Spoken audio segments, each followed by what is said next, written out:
नाज़िन शहदाद प्रवासी नौजवान के मुबीना कत्ल खिलाफ वारसन एहतजाज कंदे इंसाफ जो मुतालबो किया है। अधिक तफसील ॾिसूं था हिन रिपोर्ट में। जिस्कम पारां ऐं भील बिरादरी पारां एहतजाजी मुज़ाहिरो कयो वियो आहे।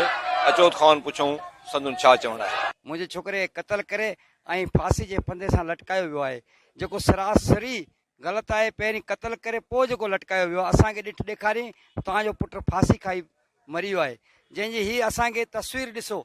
पूरे कमरे में न टेबल न कुर्सी न खट, जंहिंजे मथां चढ़ी को फांसी खाए। फांसी खाइण वारा पेर जेके ज़मीन सां लटकंदा 2 फुट 2.5 फुट न त 4 आङुर में मथे हुजनि, लेकिन हीअ फर्श जे मथां आहे, गोॾो हेठि आहे।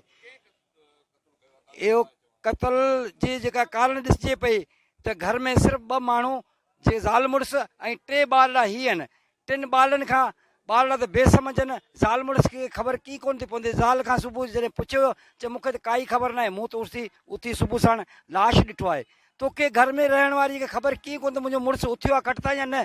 असांजो चवणु आहे त हिन जी माई ज़रीना कातिल आहे, हिन सां गॾु 2 ॿिया कातिल बि आहिनि, जेको इहो कत्ल करे ऐं फांसी जे फंदे ते लटकायो वियो आहे। मुंहिंजे पुट जा कातिल खपनि ऐं मुंहिंजे पुट खे इंसाफ़ कंहिंखे नूंहं खे हुनखे गिरफ़्तार कराए। कोई भील छोकरो प्रीतम भील जेको पुलिस जेको चए थो त ख़ुदकशी आहे, तव्हां पाण हिन तस्वीर खे ॾिसी सघो था। तव्हांखे तस्वीर ॾेखारियूं था जंहिंमें हीअ तस्वीर आहे, ॾिसो तव्हां हिनखे त पेर छोकिरे हेठि पिया आहिनि, ज़मीन ते लॻल आहिनि। जंहिं कमरे में छोकिरे जो मर्डर थियो आहे उन में को बि कुर्सी को बि टेबल मौजूदु न आहे।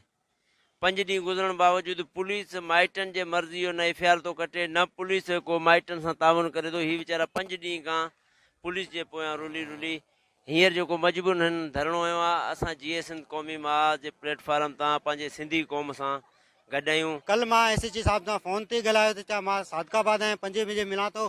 5 बजे वारो मां 5 बजे पूरे फिट टाइम सां थाणे ते वियुसि त 5 बजे कोन मिलियो। वरी चयो 7 बजे थाणे ते ईंदो, 7 बजे बि मां वियुसि, 7 बजे बि थाणे ते कोन मिलियो। 7 बजे खां पोइ अञा चवंदो 1 ॾेढ कलाक खां पोइ थो अचे।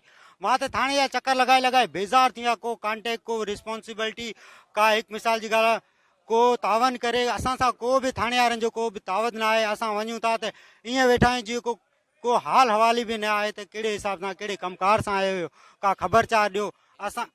असां न को असांजी का न को एनसी कटी वई आहे, न को का एफआईआर न को दर्ज कई आहे। असां डीआईजी सां गुज़ारिश कयूं था बराए महिरबानी असां सां इंसाफ़ कयो। संदुन मुतालबो आहे त हुन नौजवान जे क़त्ल जी बारीक बिनी सां जांच करे मुलवस संदुन ज़ाल ऐं ॿियनि कातिलनि खे गिरफ़्तार करे असां सां इंसाफ़ कयो वञे।